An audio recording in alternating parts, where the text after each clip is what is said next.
Assalamualaikum warahmatullahi wabarakatuh. Selamat siang, salam sejahtera bagi kita semua. Om Swastiastu, Namo Buddhaya, salam kebajikan. Yang saya hormati Ketua MPR Republik Indonesia, Bapak Dr. Haji Bambang Susatyo, beserta para Wakil Ketua MPR RI. Yang saya hormati pimpinan lembaga-lembaga negara, pimpinan DPR RI, DPD RI, Ketua Mahkamah Konstitusi, Ketua Komisi Yudisial, yang saya hormati para Menteri Kabinet Indonesia Maju, Panglima TNI, Wakapolri, Bapak Ibu hadirin dan undangan yang berbahagia. Pertama-tama atas nama pemerintah, bangsa, dan negara, saya mengucapkan selamat Hari Konstitusi dan selamat ulang tahun ke-78 kepada MPR Republik Indonesia. Peringatan ini merupakan momentum yang strategis untuk mendiskusikan strategi bangsa dalam mencapai cita-cita di tengah kondisi dunia yang sering tidak terduga dan penuh dengan ketidakpastian. Bapak Ibu yang saya hormati, sering kita mengatakan kita ingin membangun masyarakat yang adil dan makmur. Kita ingin menjadi negara yang maju. Kita ingin menjadi negara yang sejahtera. Semua visi ini benar. Namun, menurut saya, untuk mengeksekusinya harus jelas tolok ukurnya. Adil dan makmur. Apa tolok ukurnya? Negara maju, negara yang sejahtera, apa tolok ukurnya? Apakah pendapatan per kapita, atau indeks pembangunan manusia, atau tingkat pengangguran, atau angka kemiskinan, atau apa, atau justru semuanya. Karena visi jika tidak dirumuskan tolok ukurnya, itu namanya jargon politik. Ya, jargon politik. Tidak jelas bentuknya, tidak bisa dijabarkan strateginya, tidak bisa dirumuskan langkah-langkahnya, dan biasanya bisa dipastikan sulit akan terwujud. Artinya yang ingin saya katakan, visi besar itu jangan sampai hanya jargon politik. Jangan hanya bahasa-bahasa normatif saja. Bahasa yang indah-indah saja, yang enak didengarkan. Jangan juga yang hanya di awang-awang. Visi besar itu harus membumi. Visi yang taktis, harus jelas tolok ukur capaiannya. Harus jelas strategi besar dan strategi teknisnya. Harus jelas langkah-langkahnya. Harus jelas target waktunya. Dan seterusnya dan seterusnya.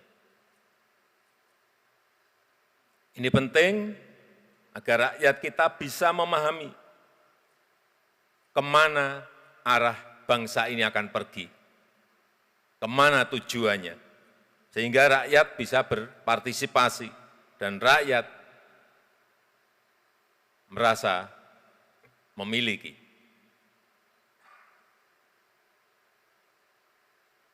Bapak Ketua MPR RI, Bapak Ibu sekalian yang saya hormati, kita memang harus punya strategi besar dan strategi teknis. Bisa saja seperti yang sering disampaikan oleh Bapak Ketua MPR mengenai PPHN untuk mencapai visi kita. Tapi yang ingin saya tegaskan, kita tidak boleh kaku. Sebab dunia saat ini bergerak begitu sangat cepatnya. Tantangan dan peluang juga berubah sangat pesatnya. Setiap hari, setiap jam bisa berubah-ubah. Sehingga fleksibilitas menjadi sangat penting. Jangan terlalu banyak aturan yang membelenggu. Jangan terlalu banyak jebakan-jebakan yang kita buat sendiri, sehingga kita tidak bisa bergerak. Beri kebebasan kepada eksekutif agar lincah dalam menghadapi perubahan dan ketidakpastian yang tentu saja harus disertai pengawasan yang efektif. Artinya, menurut saya, aturan itu harus memberikan ruang fleksibilitas, sehingga kita bisa bergerak cepat dalam memanfaatkan peluang untuk memenangkan persaingan, untuk memenangkan kompetisi dengan negara-negara lain. Karena di era kompetisi seperti sekarang ini, untuk bisa menang, kita harus bisa lebih baik dibandingkan dengan kompetitor, dengan negara lain. Kita tidak bisa hanya melihat diri kita sendiri, enggak bisa. Atau merasa, karena kalau melihat diri sendiri merasa sudah cukup, merasa sudah baik, ini berbahaya. Kita harus bisa lirik kanan dan lirik kiri. Oh, negara lain begitu, kita harus menyesuaikan lebih baik. Oh, kompetitor kita seperti itu. Berarti kita harus bagaimana? Itu yang harus dirumuskan. Kita harus pelajari apa yang dilakukan negara lain. Dan kita harus adaptif. Jika kompetitor melakukan perubahan kebijakan, kita juga harus. Dan kebijakan kita harus lebih baik dari mereka. Sehingga sekali lagi, fleksibilitas itu sangat penting. Banyak yang menyampaikan kenapa kita memberikan insentif kepada pembeli mobil listrik. Yang angkanya juga kalau kita lihat sangat besar.